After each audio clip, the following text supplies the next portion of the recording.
Hi students, in last lecture we studied about the bond enthalpy. So first we do the quick revision of that topic. तो इस दिन हमने पढ़ा था कि जो बॉन्ड एंथैल्पी है वो क्या होती है।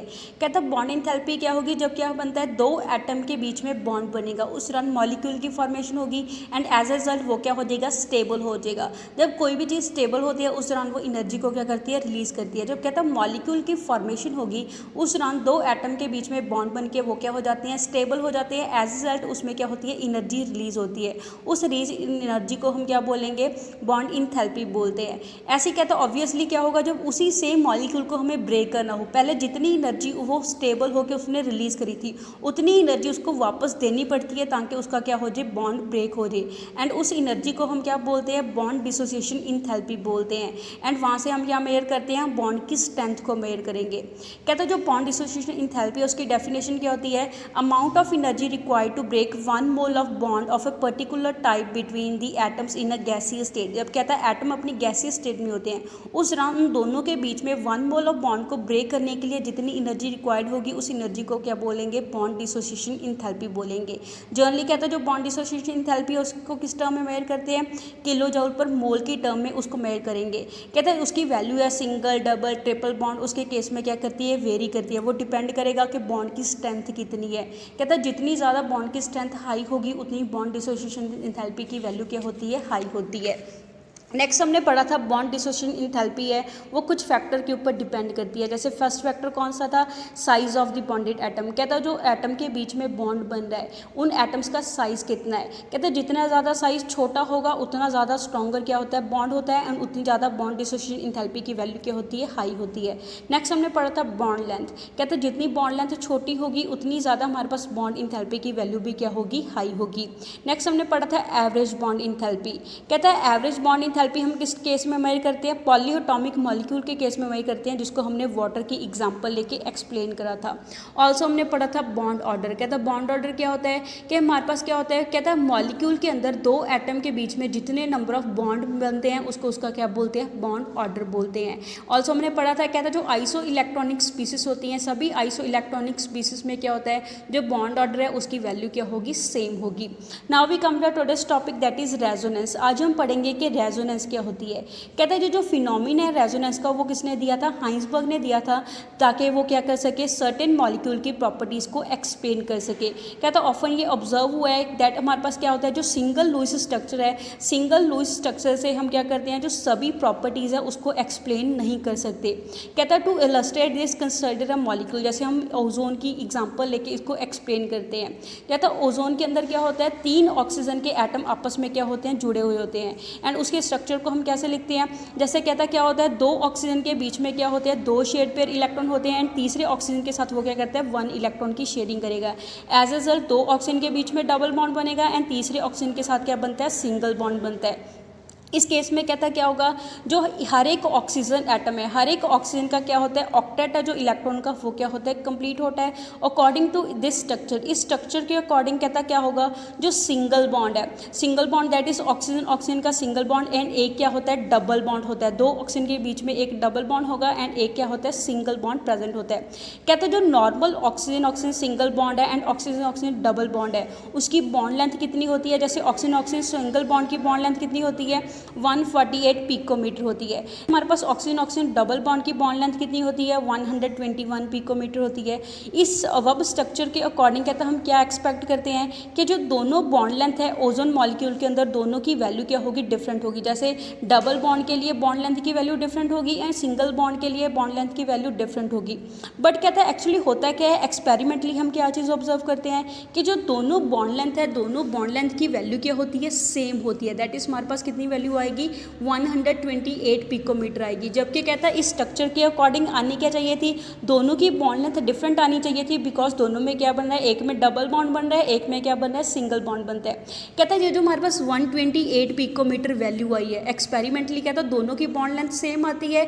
ये जो वैल्यू आई है वो क्या होती है, हमारे पास किसके बीच में लाई करेगी, इंटरमीडिएट होती है between the single and double bond के बीच में। जैसे हमारे पास सिंगल बॉन्ड लेंथ कितनी होती है, 148 होती है, ऐसे डबल बॉन्ड की बॉन्ड लेंथ कितनी होती है, 121 होती है। कहता है हमारे पास जो 128 पिकोमीटर वैल्यू आई है वो इन दोनों वैल्यूज़ के बीच में क्या करती है, लाई करती है। कहता यहाँ से हमें क्या पता चलता है कि जो ऊपर वाला लुईस स्ट्रक्चर है वहाँ से हम क्या कर सकते हैं, जो ऑब्जर्व्ड एक्सपेरिमेंटल फैक्ट है उसको एक्सप्लेन नहीं कर सकते। इस प्रॉब्लम को सॉल्व करने के लिए हम क्या करते हैं, एक अल्टरनेटिव स्ट्रक्चर बनाते हैं, एक दूसरा स्ट्रक्चर बनाते हैं, जिसमें क्या शो करा है कि हमारे पास जो डबल बॉन्ड है वो किस में बनता है, दूसरी साइड पर डबल बॉन्ड बनेगा, सिंगल बॉन्ड हमारे पास क्या बनता है, अपोजिट साइड में बनता है। जैसे यहाँ पे हमने शो क्या करा था कि इन दोनों ऑक्सीजन के बीच में डबल बॉन्ड बनता है एंड दूसरी साइड वाले ऑक्सीजन के साथ सिंगल बॉन्ड बनता है। एंड अब हमने जो स्ट्रक्चर बनाया उसके अकॉर्डिंग क्या है, इधर साइड पे हमारे पास सिंगल बॉन्ड आ गया है, दूसरी साइड पे क्या आ गया है, डबल बॉन्ड आ गया है। इस केस में कहता है क्या आ गया, हमारे पास जो डबल बॉन्ड है एंड सिंगल बॉन्ड है दोनों अपनी पोजीशन को क्या कर लेते हैं, इंटरचेंज कर लेते हैं।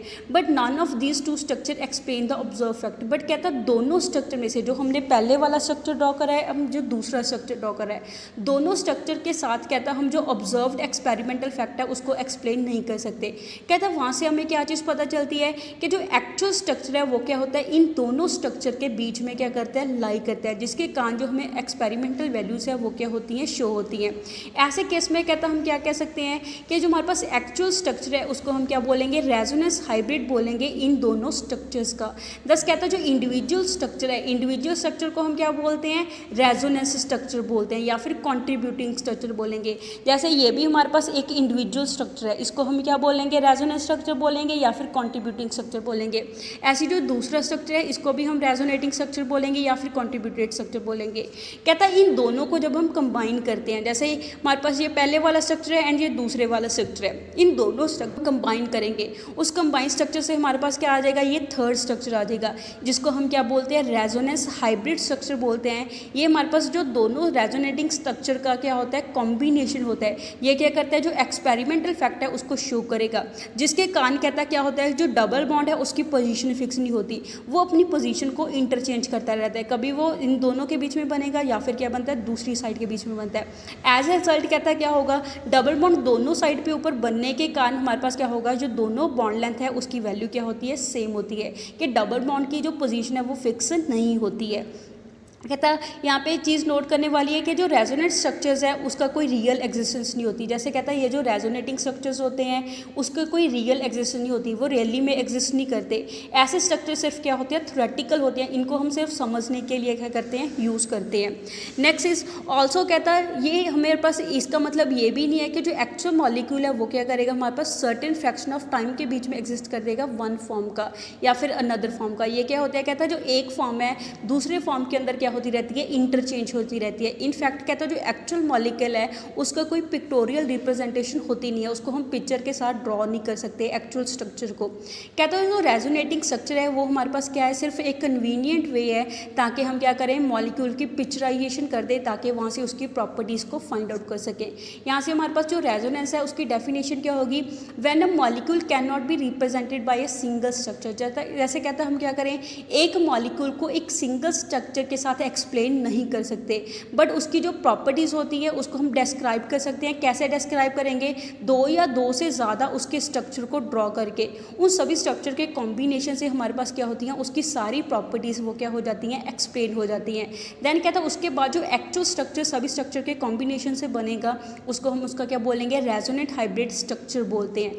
फॉर एग्जाम्पल जैसे कहता है जो ओजोन मॉलिक्यूल है, ओजोन मॉलिक्यूल को हमने दो रेजोनेट हाइब्रिडिक्स, जैसे हमारे पास क्या है जो फर्स्ट एंड सेकंड स्ट्रक्चर है, ये दोनों क्या है, रेजोनेटिंग स्ट्रक्चर है। इन दोनों के कॉम्बिनेशन से हमारे पास क्या मिला है, थर्ड स्ट्रक्चर मिला है, इसको इसका क्या बोलेंगे, रेजोनेटिंग हाइब्रिड स्ट्रक्चर बोलते हैं। सिंप्लिसिटी के लिए कहता हम क्या करेंगे, जो ओजोन है उसको हम क्या करते हैं, थर्ड स्ट्रक्चर के साथ, ये वाले थर्ड स्ट्रक्चर के साथ उसको क्या करते हैं, रिप्रेजेंट करते हैं, जो हमें क्या शो करता है, रेजोनेट हाइब्रिड को शो करेगा, जिसमें क्या होती है जो दोनों बॉन्ड लेंथ है, सिंगल एंड डबल बॉन्ड, वो दोनों क्या करती है, दोनों की बॉन्ड लेंथ क्या होगी, सेम होगी। नेक्स्ट हम पढ़ेंगे conditions for writing resonating structure, कि जब भी हम रेजोनेटिंग स्ट्रक्चर ड्रॉ करते हैं उसके लिए कुछ कंडीशंस को क्या करेंगे, फॉलो करेंगे। जैसे फर्स्ट कंडीशन हमारे पास कौन सी होती है, the contributing structure should have same atomic position. कहता है जितने भी नंबर ऑफ स्ट्रक्चर्स हम ड्रॉ करते हैं, रेजोनेटिंग स्ट्रक्चर हम ड्रॉ करेंगे, सभी में जो एटम की पोजीशन है वो चेंज नहीं होनी चाहिए। जो एटम जिस पोजीशन पे था उसी पोजीशन के ऊपर एटम है वो क्या होना चाहिए, प्रेजेंट होना चाहिए। जैसे हम क्या कर रहे हैं, कहता है जो फर्स्ट केस में हमारे पास ऑक्सीजन है, तीनों ऑक्सीजन एटम की पोजीशन है वो हर एक रेजोनेटिंग स्ट्रक्चर में क्या होनी चाहिए, सेम पोजीशन होनी चाहिए। ऐसी सेकंड कंडीशन कौन सी है, the contributing structure should have the same number of unpaired electron. जैसे कहता है अगर हम डबल बॉन्ड है सिंगल बॉन्ड दोनों की पोजीशन को एक्सचेंज कर सकते हैं, बट ओवरऑल उनमें नंबर ऑफ जो अनपेयर्ड इलेक्ट्रॉन है वो क्या रहेंगे, सेम रहेंगे। ऐसे हमारे पास जो थर्ड कंडीशन है वो क्या होती है, the contributing structure should have nearly same energy. कहता है जितने भी number of contributing resonating structure बनते हैं सभी की जो एनर्जी है ऑलमोस्ट क्या होनी चाहिए, सेम होनी चाहिए। जैसे ओजोन के केस में हमारे पास रेजोनेटिंग स्ट्रक्चर कितने बनते हैं, 2 बनते हैं, तो ऑलमोस्ट इन दोनों की एनर्जी क्या होनी चाहिए, आपस में इक्वल होनी चाहिए। ऐसी हमारे पास नेक्स्ट कंडीशन क्या है, the structure should be written that the negative charge is present on the electronegative atom and positive charge is present on the electropositive atom. कहते हैं जब भी हम लूज स्ट्रक्चर ड्रॉ करेंगे या फिर उसका रेजोनेटिंग स्ट्रक्चर ड्रॉ करते हैं उस दौरान नेगेटिव चार्ज हमेशा इलेक्ट्रोनेगेटिव एटम के ऊपर आना चाहिए एंड पॉजिटिव चार्ज हमेशा इलेक्ट्रोपॉजिटिव एटम के ऊपर आना चाहिए। ऐसी नेक्स्ट कंडीशन कौन सी है, इन कॉन्ट्रीब्यूटिंग स्ट्रक्चर। कहते हैं जितने भी नंबर ऑफ रेजोनेटिंग स्ट्रक्चर बनेंगे सभी में जो हमारे पास सेम चार्ज हैं। जैसे हमारे पास क्या है, कहते हैं हमारे पास जो 2 एटम है, 2 नेबरिंग एटम है, दोनों के ऊपर सेम चार्ज नहीं होना चाहिए। जैसे दोनों के ऊपर पॉजिटिव चार्ज एक साथ नहीं आना चाहिए या फिर दोनों के ऊपर नेगेटिव चार्ज सेम नहीं आना चाहिए। बिकॉज कहता है अगर 2 नेबरिंग एटम के ऊपर सिमिलर चार्ज होगा दोनों के बीच में क्या होंगे, रिपल्शन होगी। एज अ रिजल्ट उसकी स्टेबिलिटी क्या हो जाती है, लेस हो जाती है। तो वहाँ पे हमें क्या शो होता है, कहते हैं जो लाइक चार्जेस है वो हमेशा 2 एडजेसेंट एटम के ऊपर इकट्ठे एक साथ नहीं आनी चाहिए। नेक्स्ट हम पढ़ेंगे दैट इज़ कहता है हमारे पास 10 जो डिफरेंट रेजोनेटिंग स्ट्रक्चर हैं सभी एटम में क्या होती है, सिमिलर पोजीशन होगी न्यूक्लियाई की, एनर्जी की, बॉन्डिंग की and non bonding pair of electron की।